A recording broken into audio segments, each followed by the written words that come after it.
trying to move the glass with the energy from my mind.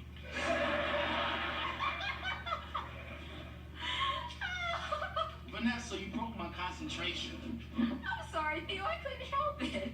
You look like a mad scientist. Vanessa, do you realize that you can move objects with your mind? In this book, I read about a guy from Iceland who can break telephone poles in half just by thinking about it. Doesn't the phone company get mad at him? You laugh because you're ignorant. I laugh because you're ridiculous. Vanessa, you won't be laughing for long. You see this? Your psychic potential? That's right. In here it says that people only use 10% of their potential brain power. Now, if we learn to tap into that other 90%, we could have mental power beyond belief. There's a guy in here from the Himalayas. He can move giant boulders just by looking at them. Now, I'm new at this, so I'm starting with the glass. Theo, with your mind, I'd start with a feather. Go ahead, Vanessa, make your jokes. I don't care. Because if this thing works, it's going to change everything. I'll never have to study again.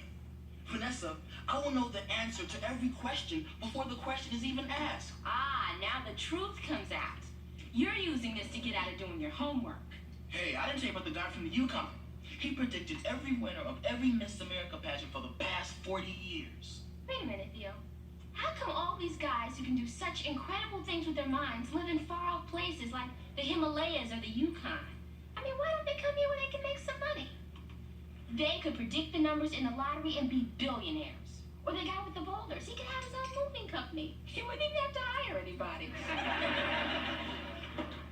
Has anyone seen your father? Oh, he's in the living room. Thank you. Wait a minute, Mom. You don't have to push that door open. Theo's gonna do it with his mom. Cliff, Huh? did you get a letter from Rudy's teacher? No. Why? Well, Mrs. Abbott called and said a couple of days ago she gave Rudy a note to give to us. She'd like to see us Thursday at 4. Is your schedule free? Yeah. I wonder why Rudy didn't give us this note. Rudy? Yes? Would you come out here for a second, please? What's up? Did Mrs. Abbott give you a note to give to us? Uh-huh. Well, why didn't you give it to us then? Well, I was going to, but I thought you were too busy to read it. You thought we were too busy to read a letter from your teacher? Yes. What did you do with the letter?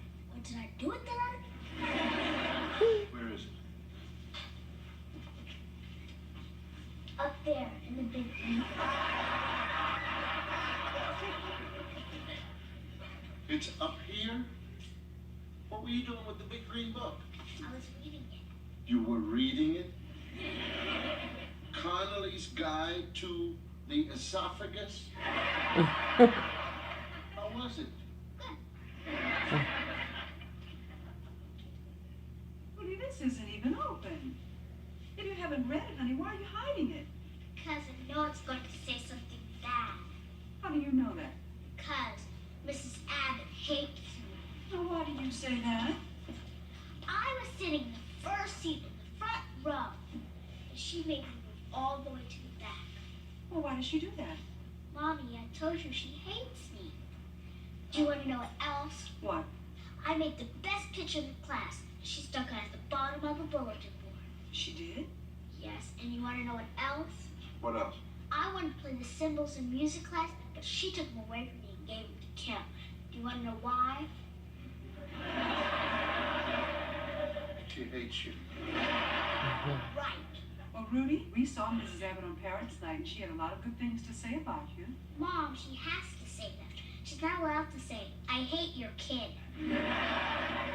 Rudy, I think you should go to your room for a while. What for? Because your teacher gave you this letter to give to us, and you didn't do that, so I think you should go to your room and think about it. Yes, Mom. But Mom, you don't understand. Upstairs.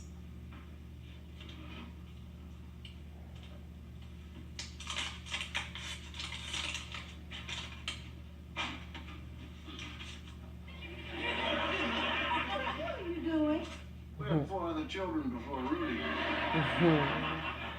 I want to check my books and see how many appointments we missed.